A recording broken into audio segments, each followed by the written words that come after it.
Hello, my wonderful, beautiful friends, guys. Welcome back to r/EntitledPeople, where people truly believe that they can do what they want, when they want, without consequences. And in today's episode, we've got Karen's calling 911 and having it backfire, an entitled Walmart Karen learns a hard lesson, and Opie deals with a neighborhood package thief in the most creative way ever. Guys, I hope you enjoy the stories. Don't shake your heads too hard, and as always, you can send or link your post to this email right here.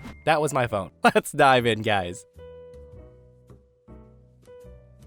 This was a few years ago when I was working a retail job at this expensive and very large furniture store in a shopping center in Canada. I was doing the morning rounds alone in the front, dusting and putting knickknacks back in their place for the 1000th time, when a guy who looks like he was mid to late 60s walks into the store. The guy vaguely looked around, made eye contact with me, and then marches up to me and demands gruffly to check his wife's gift card. And I'm thinking, all right, can do. I tell the guy it's got $57.50 on it. The guy then demands I want it in cash. To which I reply, "Sir, I'm sorry, I can't give cash for a gift card. They must be used to purchase product only." He then repeats himself and says, "I said I want it in cash. Was I not clear?" Again, I tell him, "I'm sorry, unfortunately I can't do that. Perhaps your wife has a friend who would like to buy it from her. Or maybe there's something here that she would like or would like to keep as a gift for down the road." At that, he gets angrier and he says, "I want cash.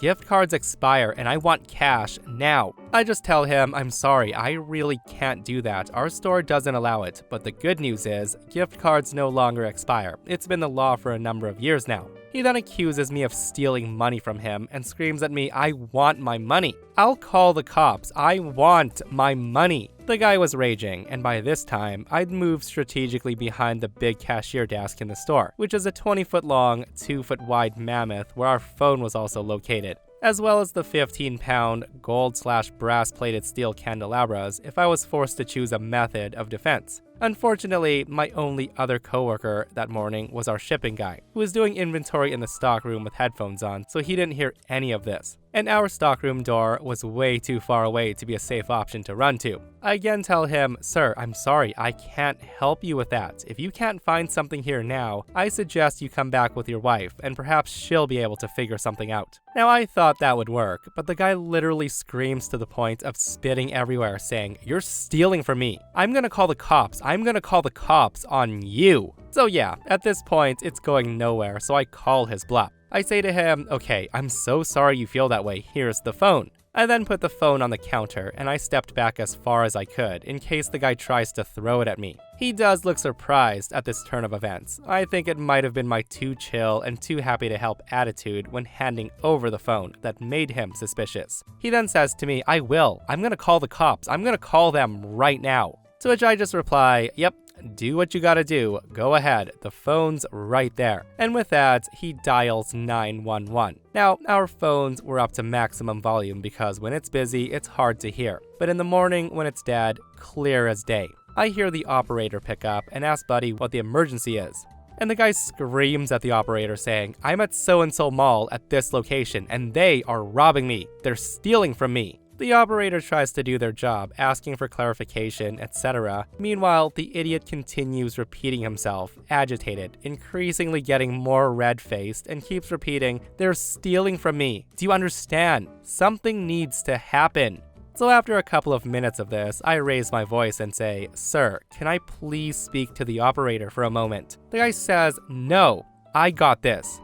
I then try again and say, "Sir, if I could just speak with her for a moment." Again, he tells me, "No, I got this. You stay right there." I can then hear the operator ask, "Sir, can I speak with a woman there for a moment?" He just says, "No, send cops here right now. They're stealing from me." And then he hangs up on the operator in the middle of her trying to get him to hand me the phone. The guy then proceeds to walk around the store, leaving the phone on a lounge in the middle of the store. Now, I'm not leaving from behind the desk, where it gives me more time and more room to move if Buddy tries to get physical. And I know they've likely sent a couple of cops on their way to check things out, so all I have to do is stay safe and wait. It's been about 3 to 5 minutes now, and the guy's been walking around the store, screaming everything that's wrong about the world and yelling about being stolen from. People who walk in the store hear him ranting and they leave as soon as they see him because the guy's really loud. And to be fair, he is having an absolute meltdown. He then seems to come to a decision. He loudly announces to me, "I will call them back and tell them not to come.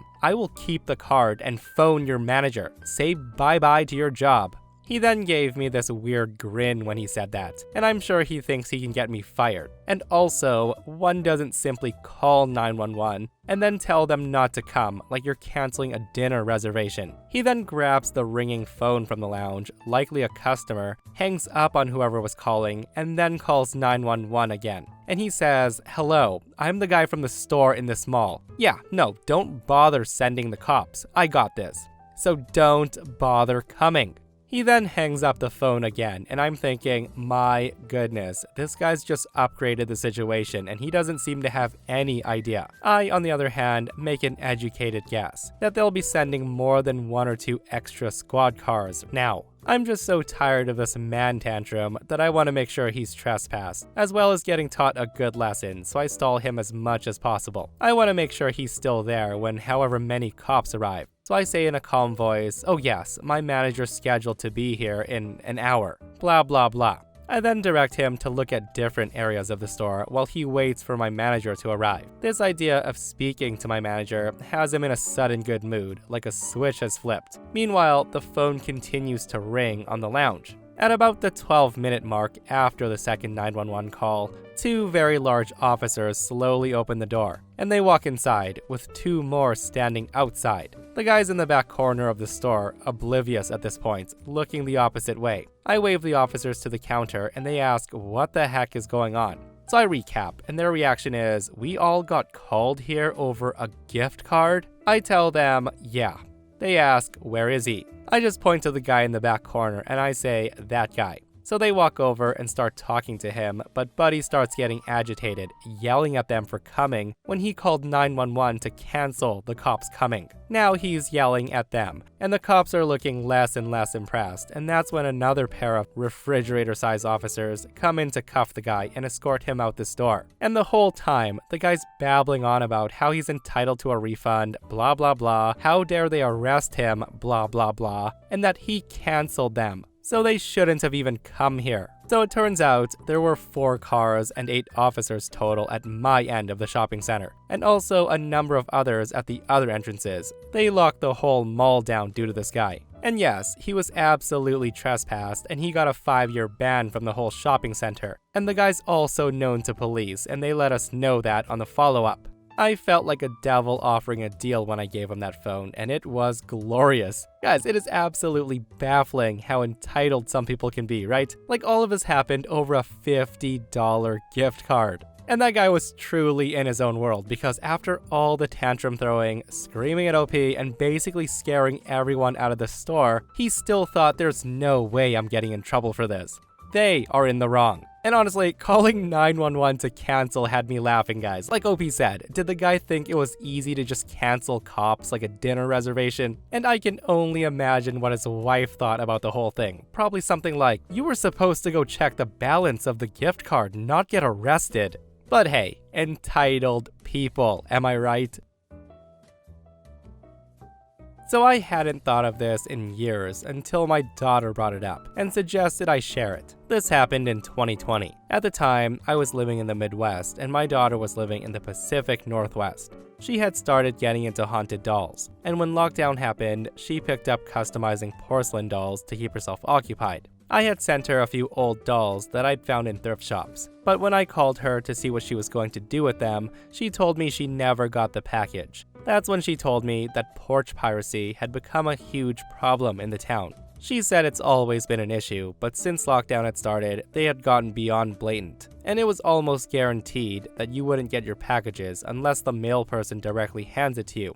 It got to the point where thieves would literally follow the mail truck and would be walking up to the porch to steal packages as the mail person was walking back to the sidewalk. This, as you can imagine, annoyed me on a personal level. If I was gonna spend my own money sending something to my daughter for her to customize, I damn well wanted her to get it, not some random person off the street. So I tell her that I would think about it and get back to her, as there was a doll I'd found that I thought would be perfect for a horror customization. Plus, I wanted to support my daughter with her art, so I wanted to commission this doll specifically. The other important factors that contributed to the situation are that I'm pagan. I love ancient/fictional languages, and I absolutely love being able to screw with people that deserve it. I spent a few weeks mulling the situation over in the back of my mind, and eventually I found a solution that borrowed heavily from the Satanic Panic, which I had lived through as a kid. Since I wasn't sure that she would actually get the package, I decided to send a backup doll that I'd found and planned on sending with the original doll, just in case the original doll got messed up in a way that couldn't be fixed. This doll had a cracked face, was missing an eye, had a faded, stained blue silk dress, and the hair was a snarled mess.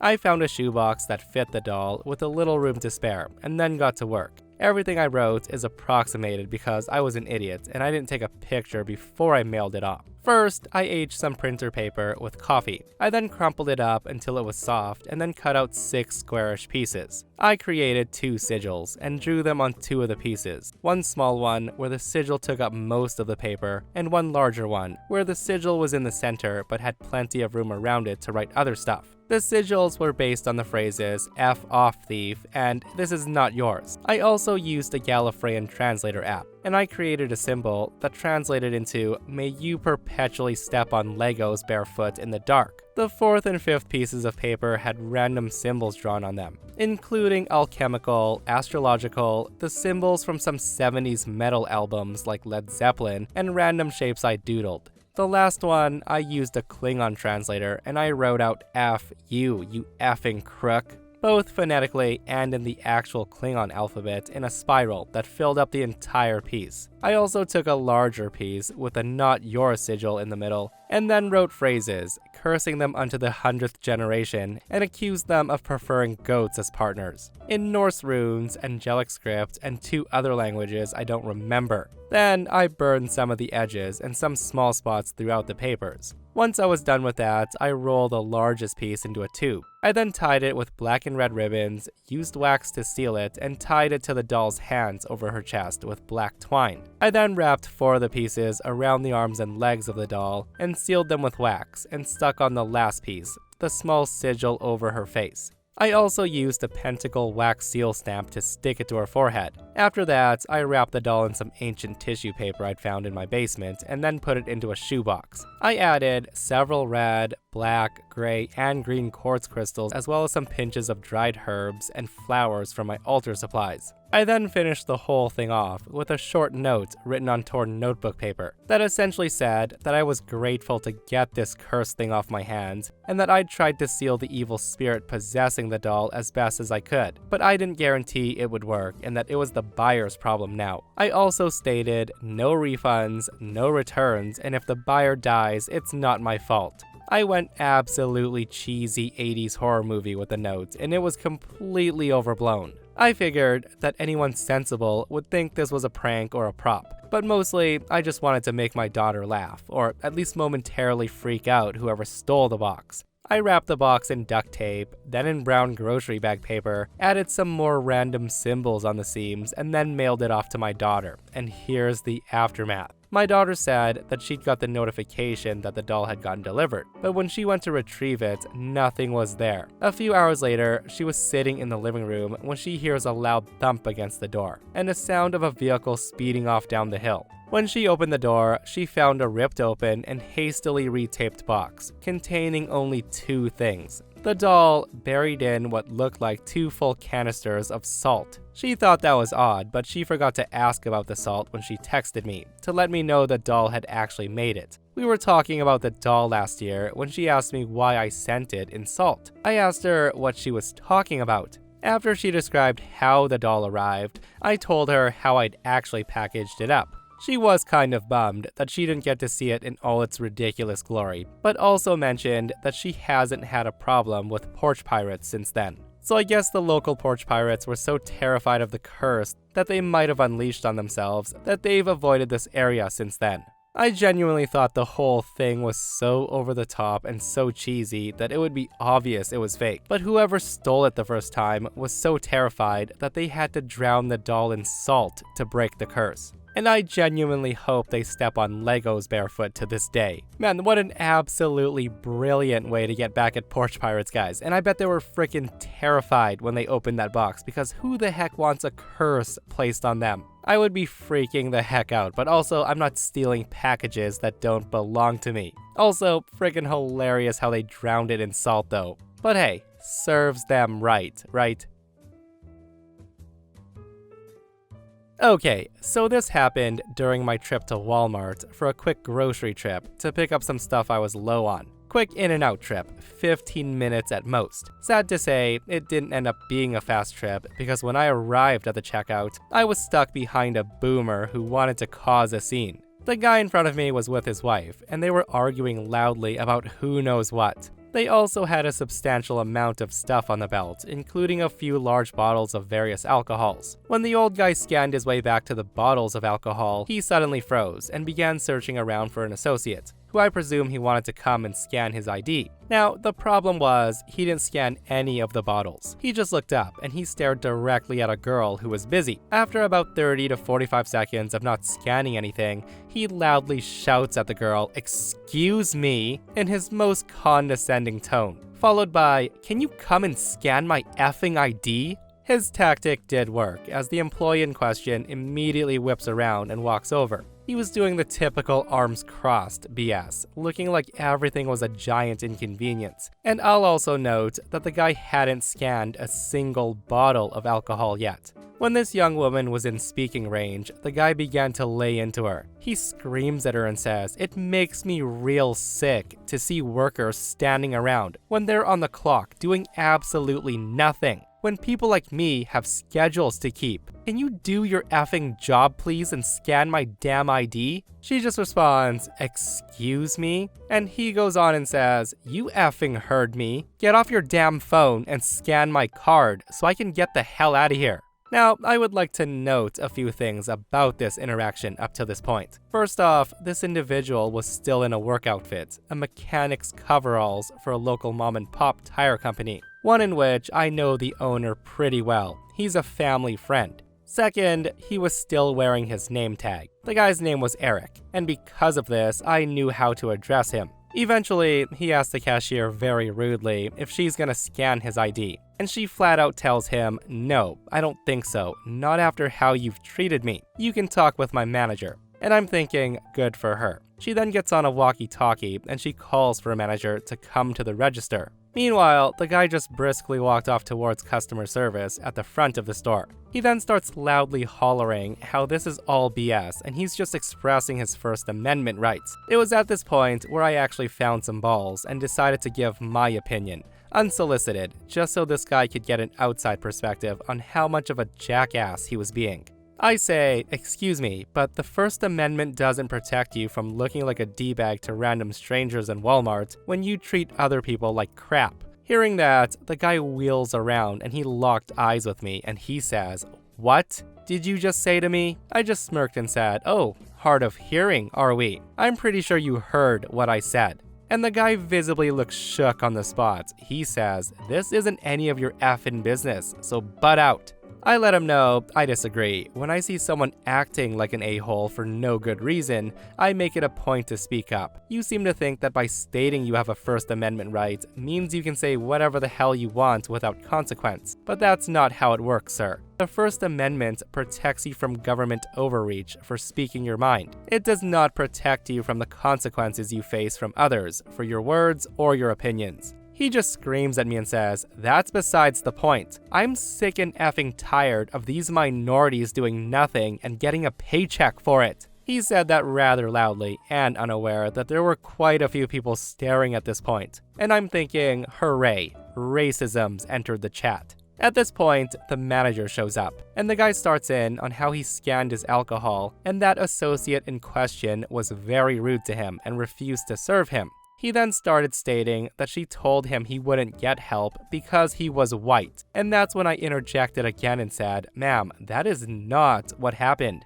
This guy didn't even scan any of his alcohol and immediately starts shouting down at your employee just for the sake of being upset. The guy was rude, unpleasant, and even made unnecessary racial comments. At that, he wheels around at me again and he yells, "Shut the F up and mind your damn business," before going on his tirade again. The guy's screaming something about lazy workers, something First Amendment, and speaking his mind. That's when I speak up again and I say, "You know, this is very unfair of you. You've put that poor girl in an unwinnable situation. How dare you lie to get her in trouble? Does that sound fair to you, Eric?" Now, I don't think he realized he was still in uniform because he looked at me puzzled, asking how the hell I knew his name. I just ignored him. I kept going on and said, "How would you feel if someone came into your workplace and told John a bunch of BS about how you were treating them unfairly, when you knew perfectly well it's a lie? Or even better, how would your boss react if he knew you were acting like this while still in uniform, with his place of business plastered all over your chest?" When he heard me say the name of his boss, he stopped cold, and I said, "Yes, Eric, I know John very well. I happen to be friends with him, and I think I might be paying him a visit tomorrow. That is, unless you decide to apologize to that girl for being a lying prick instead." The guy then became very rushed and suddenly in a colossal hurry. He mutters something about people not minding their own business, to which I replied with, "I'm just expressing my First Amendment rights, Eric." His wife then starts saying how I better not show up to his workplace tomorrow, but I wasn't paying her any attention. I just brushed her off. I was just staring at Eric and watching him beg. Eventually, he gets all of his stuff and he puts it in his basket and marched out, but he didn't apologize to the manager or the employee. Instead, he gave me a hearty, "Go F yourself, a-hole," as he flipped me off and walked out of there. I just scanned my groceries, paid for my merchandise, but man, I was smiling from ear to ear. Afterwards, I made it a point to go speak with the manager and the employee in customer service. As expected, the manager was having a conversation with the employee about that customer, and she thanked me for speaking up. I have worked retail before, so I know what it's like having to deal with a-holes like Eric.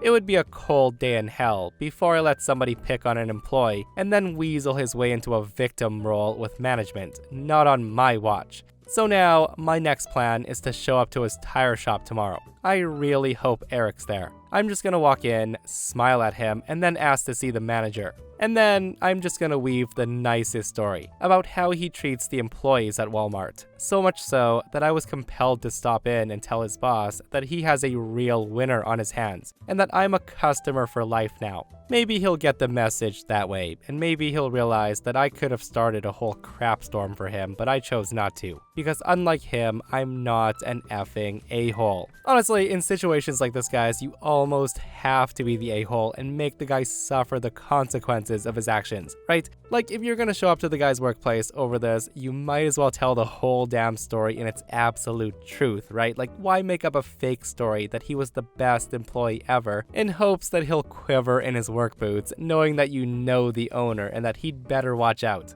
But that's just my opinion, guys. And that, my friends, brings us to another end of our / entitled people. Guys, I hope you enjoyed today's stories. If you did, hit that thumbs up. And if you're not subscribed, consider subscribing so you don't miss these crazy, crazy stories. And if you missed the last episode on the channel, it's in our / entitled people episode. Another one where psycho Karens are getting arrested left and right, guys. It's such a wild episode, so go check it out if you haven't. And myself and Stevie Boy will see you guys in the next one. We love you.